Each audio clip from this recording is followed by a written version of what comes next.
Oh, there you are. I was just setting up the tripod for the video. I'm sorry you had to hear that. That was a little over-medicated. Hey guys, Riley Owen here. I want to talk about DVDs. You know, there's a lot of buzz about whether DVDs are coming obsolete from streaming. I guess this is kind of an older topic, but I want to talk about DVDs. DVDs! These are not all Jim Carrey films. What are you talking about? Okay, so DVDs, they're fantastic. Especially if you're lonely like myself, you get to check out all the cool menus and artwork. Listen, I'm gonna speak to you heart to heart. DVDs will never go out of style. It's a fact of life, you guys. What's that? You don't believe me? I'm gonna prove it to you. That's right. Dr. Riley to the rescue. So first off, DVDs, I mean, you get awesome artwork. Let's talk about the Seinfeld releases. These are a great example. You get awesome artwork in a box, followed by another box inside 4 other boxes and a frickin' paper thing. I'm amazed at this. Streaming doesn't offer any of this right here. And I know what you're saying. Riley, why spend $5 on a Seinfeld DVD when I can get on Netflix for not the season and the complete thing? Well, here's where my first point comes in. Streaming has the advantage of editing the film. Okay, with Seinfeld, for example, they cropped it to make it, what is it? I don't even know what this aspect ratio is, the one that you're watching right now. That's bad.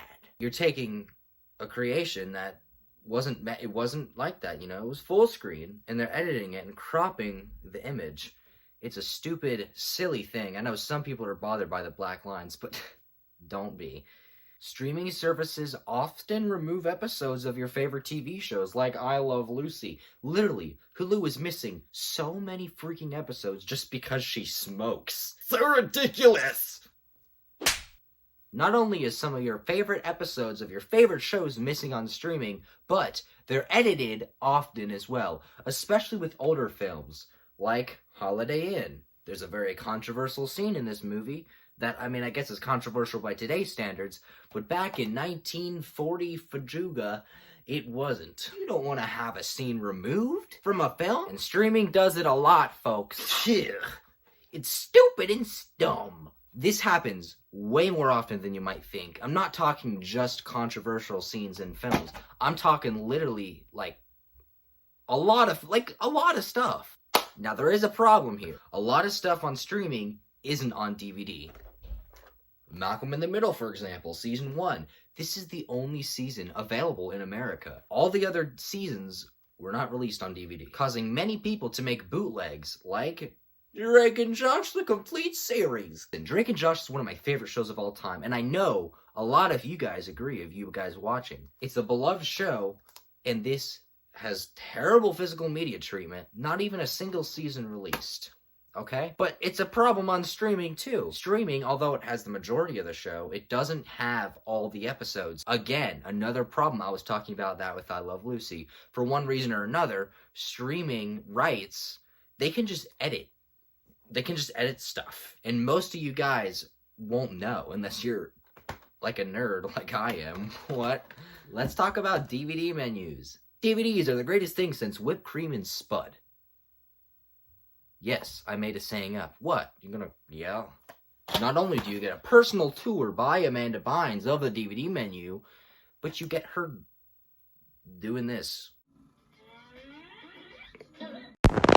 Oh my gosh, that's so funny! It's quality content. If you're lonely, it makes sense. Not to mention a bunch of special features like behind the scenes, documentaries even. You get so much content that I know it's on YouTube. You can find it on YouTube. But why would you go to YouTube when you have a physical copy of Copper Mountain? Why would you watch Copper Mountain on YouTube when you can watch it on a crappy budget release made in like 2004?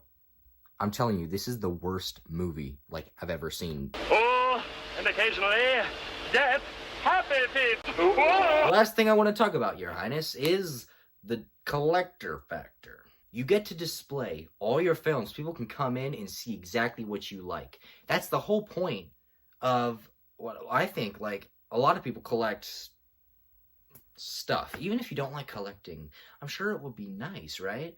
For all your interests to just be there. They take up a lot of space, which is good. Well, unless you run out of room and then you have to store them in bins. But then it's kind of fun too, because you can rediscover films that you completely forgot you had, only to find out you have 3 copies of Dumb and Dumber. Plus, you can have a great looking shelf above your bed.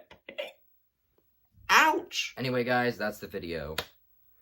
Greetings. Wait, that's what you say at the beginning. Alright, I'm gonna end up. Anyone else can care for some go-go's? Guys, we also got to talk about bootlegs. This is the great one. Another fantastic thing about DVDs. Since a lot of films and TV shows, I guess, more applies to TV shows, since they don't get released on physical media, you get, like, the most, like, disgustingly creative bootlegs that have nothing to do with the actual show that you're watching. The world of bootlegs could be a whole nother video. If you guys want that, I could give that to video about bootlegs. But yeah, bootlegs are freaking awesome.